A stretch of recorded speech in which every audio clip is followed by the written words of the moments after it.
right, demo C1. So as always, we have our academic conduct code. So I'll just put my name here, and then student ID, and then yes to all of these.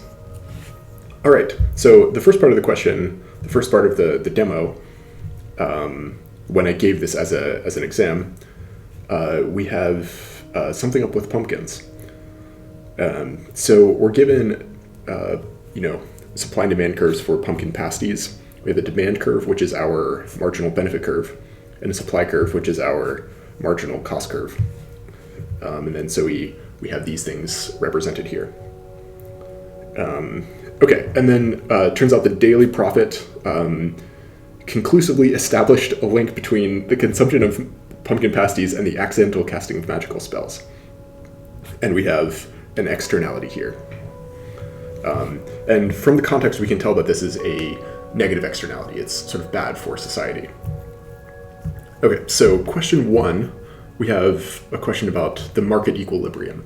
So all we're going to do is go through and solve for these values.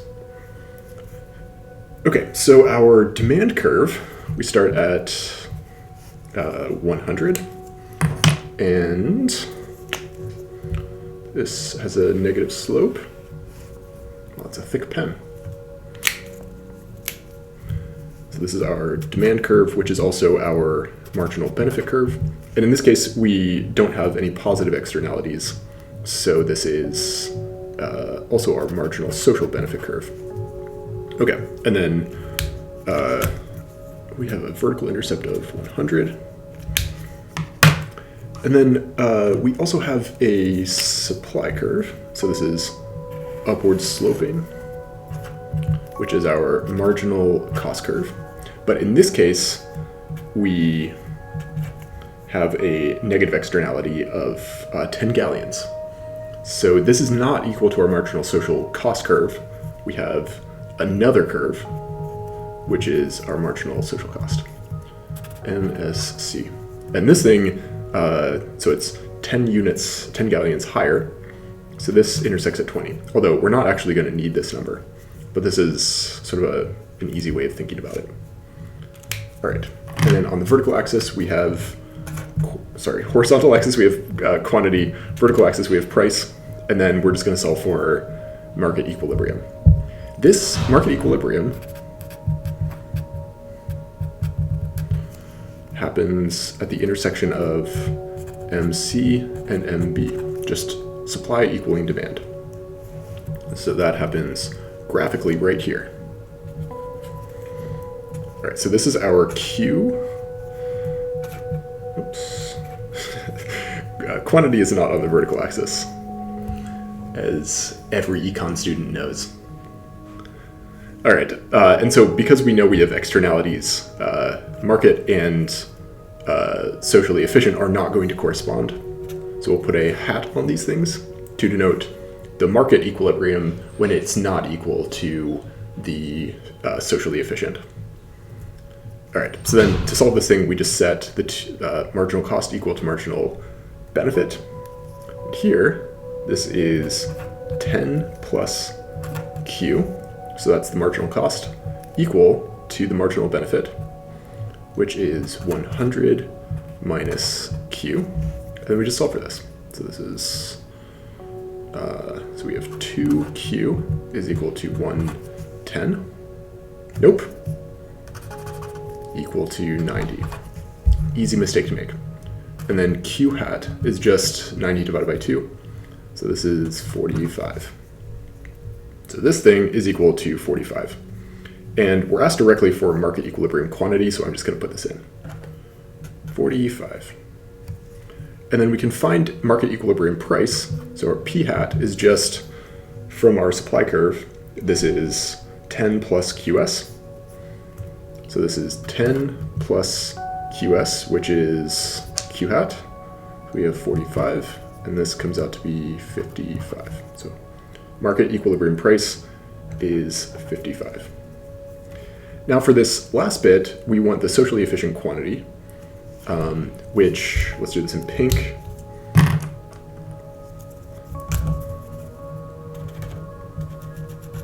So we want the intersection of MSC and MSB. So social,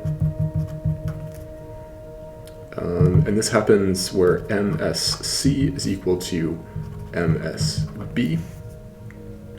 And we know MSB is just equal to the demand curve.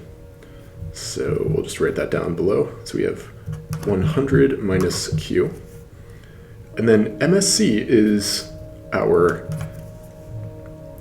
negative externality plus our supply curve, which is 10 plus, 10 plus Q. And then from here, we just solve this thing out. So this is 2Q is equal to 80. So then Q star is equal to 40. And then we can just enter that right here. So this is 40. All right, so this is our Q star. So nice. Now the last part of this question is about deadweight loss. So we'll do this in black. So the deadweight loss, excuse me, deadweight loss is not here. It's the area between the marginal social cost curve and the marginal social benefit curve. So it's this area, deadweight loss. It's easy to look at this triangle, as I did. I was going through this very quickly and accidentally sort of identified this as the deadweight loss. The reason this is the deadweight loss and not this one is because at any quantity between Q star and Q hat, we want to find the area between the marginal social cost curve and the marginal social benefit curve. These are the things where the costs to society are greater than the costs to the benefits to society. So our deadweight loss is this area. It's the area between MSC and MSB, between our Q hat and Q star, where we are and where we want to be. Okay, so deadweight loss. And this thing, it has a height of 10. So this is our height times our base, which is the difference between Q hat and Q star. So we'll do this in colors.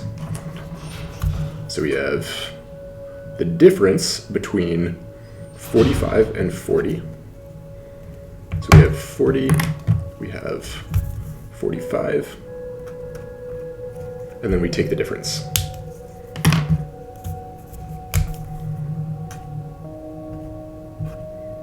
Okay, and then we just multiply this by 1/2.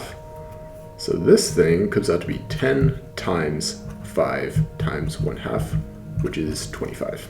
Okay, so we just enter 25 in here. All right, so this is the first question. We've established the whole system. We have the market, we have what we would want from society, and then we have the sort of loss associated with the market failing. So the second part of this demo is to propose a policy. So we want to propose a policy to fix this problem. Let's do it in green. Okay, so here we have a negative externality. So what we want to do is actually, we want to lower the quantity. And the way we lower quantities in markets is with a tax. So we're going to impose a tax. All right. So we know also what the post-policy quantity will be. And that's going to be equal to 40. So we want to impose a tax so that we end up with a quantity that's equal to the socially efficient. And we know how much we have to tax the market to make that happen. And that's equal to 10. So we want the size of the policy to be equal to the size of the externality. And in that case, we are effectively internalizing the negative externality. Okay. So the last part of this question, and so sort of running out of colors. Let's maybe do this in yellow.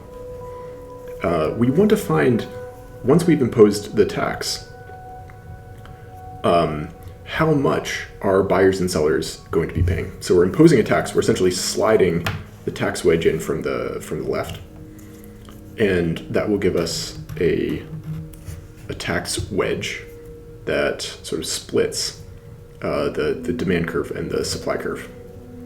And when we do that, we get a buyer's price that's greater than the seller's price. So the buyer's price and the seller's price. And to do this, all we have to do is plug in a quantity of 40 into the supply curve and into the demand curve. And that's going to give us the two prices that are required to make this post-policy quantity actually happen. Okay, so let's do this. So the price so we're just going to look at the demand curve. The price for the buyer to hit this quantity is 100 minus 40. Okay, so originally we had a price of 55. So now we have a price of 60. So the buyer's price must be equal to 60. And then for the seller's price, we can do this two different ways. First, we know the policy size must be 10. It's going to be equal to the externality to hit this quantity. So we could plug this in, this quantity of 40, into the supply curve. So this gives us 10 plus 40 is equal to 50. But you can also notice that these must be different by exactly the amount of the tax. So we know if we've calculated the buyer's price, 10 of those galleons are leaving the buyer's hands and going to the government's hands. And what's left over is 60 minus the tax, which in this case is 50. Okay, and if we wanted to calculate the incidence of tax, all we would do is compare the buyer's price of 60 to the original price, which is 55. And we could see that the incidence of tax, the question isn't asking for this, but the incidence of tax on the buyer is equal to 60 minus 55, which is 5. And then the incidence of tax on the seller is 55, so the original price, minus the new price, which is also 5. So buyer and seller are equally sharing these taxes. All right, so the last question is about deadweight loss. And this is really an intuitive question. We're not going to solve an entire market. We're just going to look at one individual quantity. So this is sort of an intuitive question. So we have a marginal cost of a gallon of tax is $4. We have a negative externality of $1. So we're wondering, and when we have a marginal benefit of $4.50, what's the deadweight loss of this gallon of tax? Well, first, we know marginal benefit is greater than marginal cost, so we exchange it. So we're exchanging the thing, but now we want to know how does marginal social cost compare to marginal social benefit. So in this case, we have marginal social cost is equal to $4 plus $1, which is $5. And then the marginal social benefit is just equal to the marginal benefit. There's no positive externality here. So we have $4.50. So the difference, we can draw this on one of our handy vertical bars, sort of not to scale. We have marginal social cost, which is $5. We have the marginal social benefit equal marginal benefit, which is $4.50. And then we have the marginal cost, which is equal to $4. What are the problems of doing this in pen? No eraser. Okay, so here we have, yes, we're going to exchange a thing. We have the marginal cost below the marginal benefit, so yes, we exchange it. But we also have that the social cost is above the social benefit.